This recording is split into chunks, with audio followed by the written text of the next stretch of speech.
Hello guys, myself Ayushi Upadhyay from Medicine Slide Group and my topic name is College X-ray tube, and I'm going to tell you about the construction, operation or working and characteristics of college X-ray tube. So the college X-ray tube is having the most important event in the progress of radiology was the invention by William College in 1913, and which is named as College X-ray tube as it is invented by College in 1913. It is named as a College X-ray tube.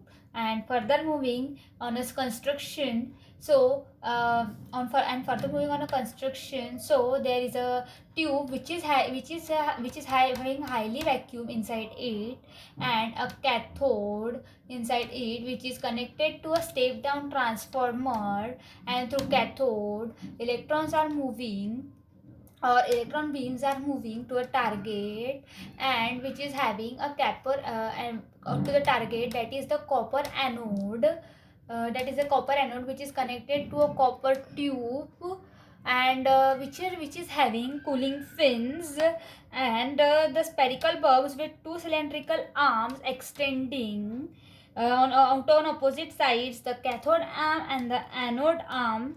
The arm increase the dimension of the tube so as to avoid the electrical arcing. Electrical arcing means the electrical breakdown of a gas produces a prolonged electrical discharge.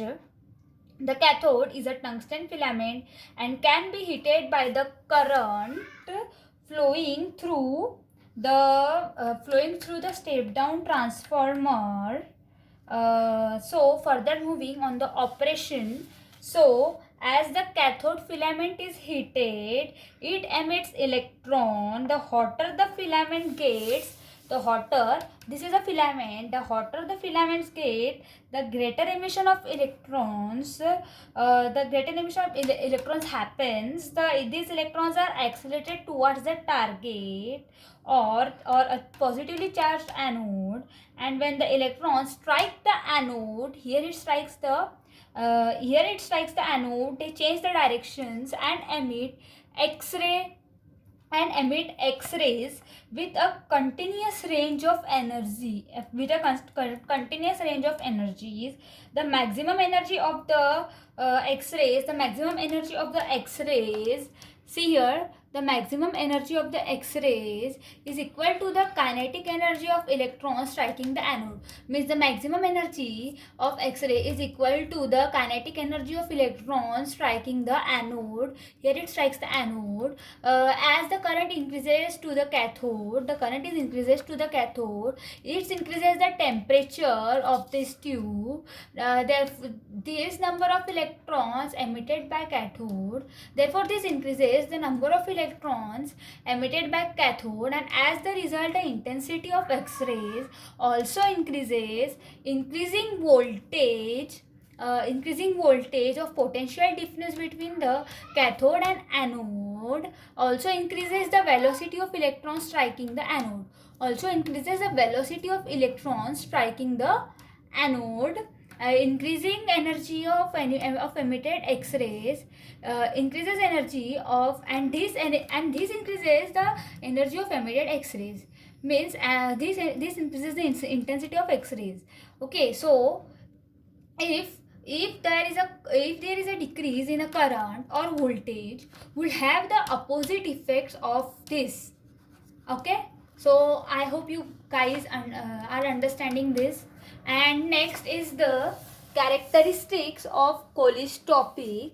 Colles tube, the key advantage of the Colles tube are its stability and the fact that the intensity and energy of X-rays can be controlled independently. The important characteristics of tube are: no discharge current flows unless the filament is heated.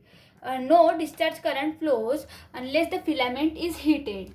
No discharge current flows.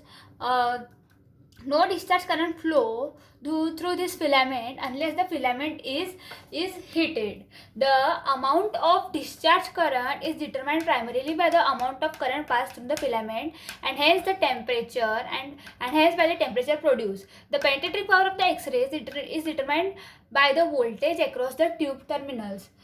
The penetrating power of the X-rays The penetrating power of the X-rays is determined by the voltage across the tube terminals. The starting and running voltages are the same. Means the starting and running voltages are the same. Means in whole process voltage remains constant.